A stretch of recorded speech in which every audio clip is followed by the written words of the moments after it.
చేసేందుకు చంద్రబాబు నాయుడు ఏం చేస్తాడు? అదే రోజు మదనపల్లెకు చాపర్ పెట్టి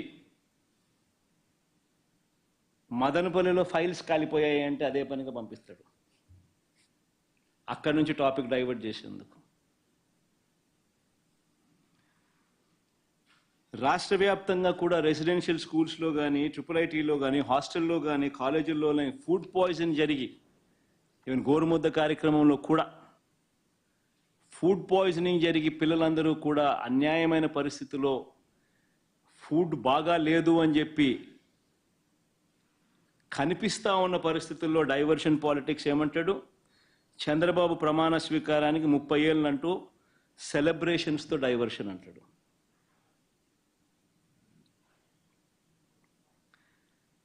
చంద్రబాబు నాయుడు స్కిల్ స్కామ్లో అరెస్టులు, చంద్రబాబు నాయుడును తాను చేసిన స్కాముల్లో అరెస్ట్ చేశారని, తనను అరెస్ట్ చేశారని, తనకు బాగా దగ్గర, తనకు బంధుత్వం ఉన్న ఈనాడు ఆ మార్గదర్శి నేరాలను బయట పెట్టారు అని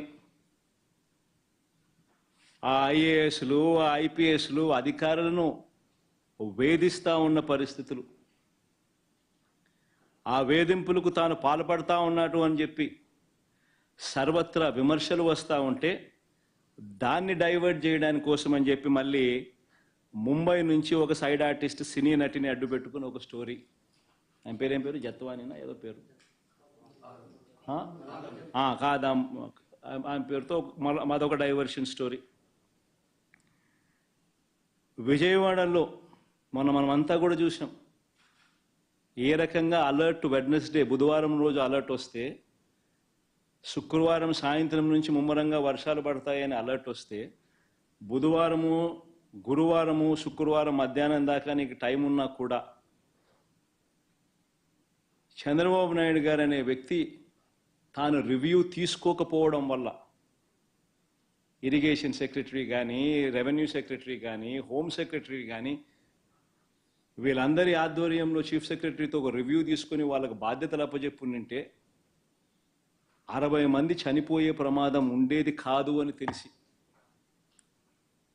ఇరిగేషన్ సెక్రటరీ ఫ్లడ్ కుషన్ తాను ఏర్పాటు చేసేవాడు, రెవెన్యూ సెక్రటరీ రిలీఫ్ క్యాంపులు తాను ఏర్పాటు చేసేవాడు, హోమ్ సెక్రటరీ లోతట్టు ప్రాంతాల్లో ఉన్న ప్రజలను రిలీఫ్ క్యాంపులకు షిఫ్ట్ చేసి ఉండేవాడు.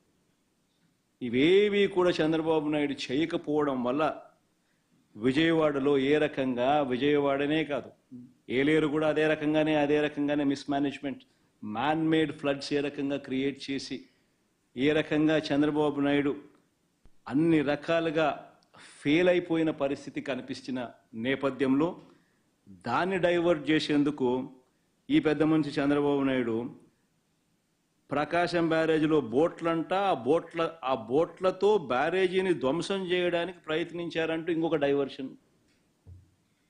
Diversion tactic.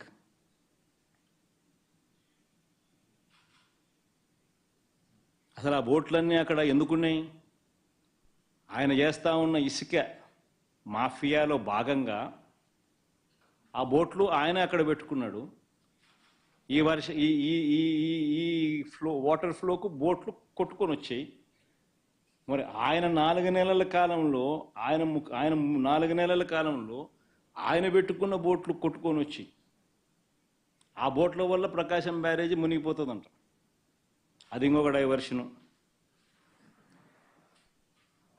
Visakhapatnam steel plant అమ్మకం మీద కూడా కొత్త మెడికల్ కాలేజీలో ప్రైవేట్ పరం చేసేయాలన్న స్కాముల ఆలోచన మీద, వాటి మీద కూడా ఆందోళన జరుగుతూ ఉంటే ముగ్గురు సీనియర్ అధికారుల మీద సస్పెన్షన్ వేటు వేస్తూ అది ఇంకొక డైవర్షన్.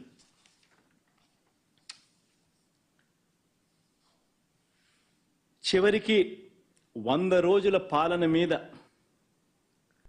చంద్రబాబు నాయుడు గారి 100 రోజుల పాలన మీద దృష్టి పెట్టేసరికి ఇప్పుడు తిరుమలకు వచ్చే నెయ్యి కల్తీ జరిగిందంటూ ఇంకో డైవర్షన్.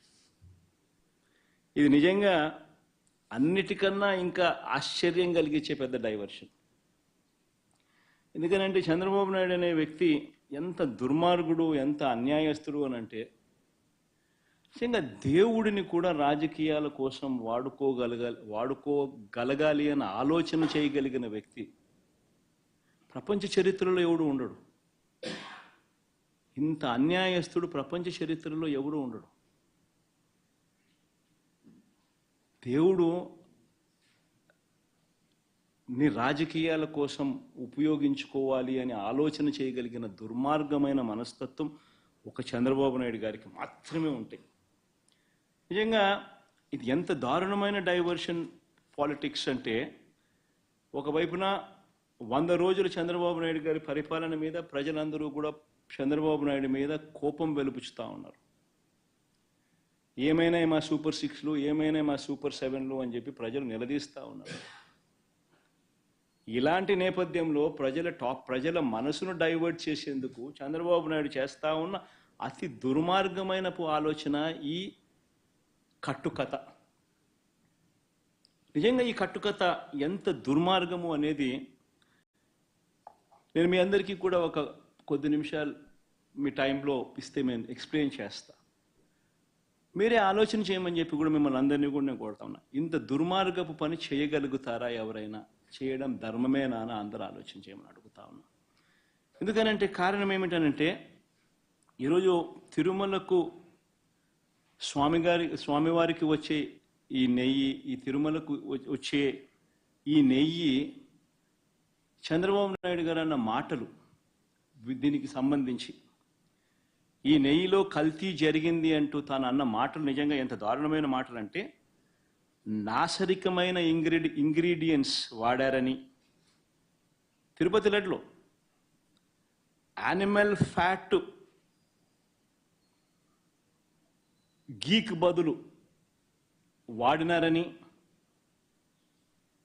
ఇదే పెద్ద మనిషి చంద్రబాబు నాయుడు ముఖ్యమంత్రి హోదాలో ఉంటూ ఒక ముఖ్యమంత్రిగా తాను మాట్లాడిన మాటలు ఇవి.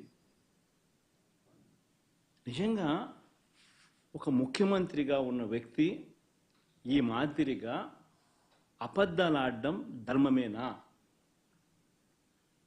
కొన్ని కోట్ల మంది వెంకటేశ్వర స్వామి భక్తులు దేశవ్యాప్తంగా కాదు ప్రపంచవ్యాప్తంగా ఉన్నారు. వారందరి మనోభావాలను ఆడుకోవడం ధర్మమేనా? నిజంగా అసలు ప్రొసీజర్ ఏంది, ప్రక్రియ ఏంది, ఎలా జరుగుతుంది అన్నది నిజంగా కూడా అందరూ ఒక్కసారి ఆలోచన చేయాలి. ఈరోజు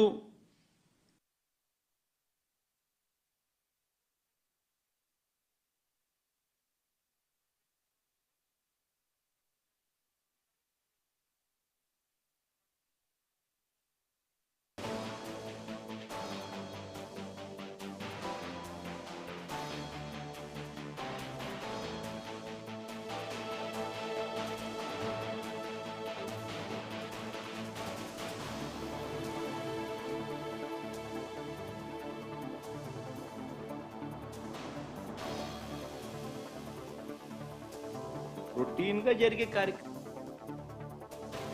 మరి రొటీన్గా జరిగే ఈ కార్యక్రమం ఏదైతే ఉందో దీనికి సంబంధించి ఆ క్వాలిఫికేషన్ క్రైటీరియా ఇటువంటి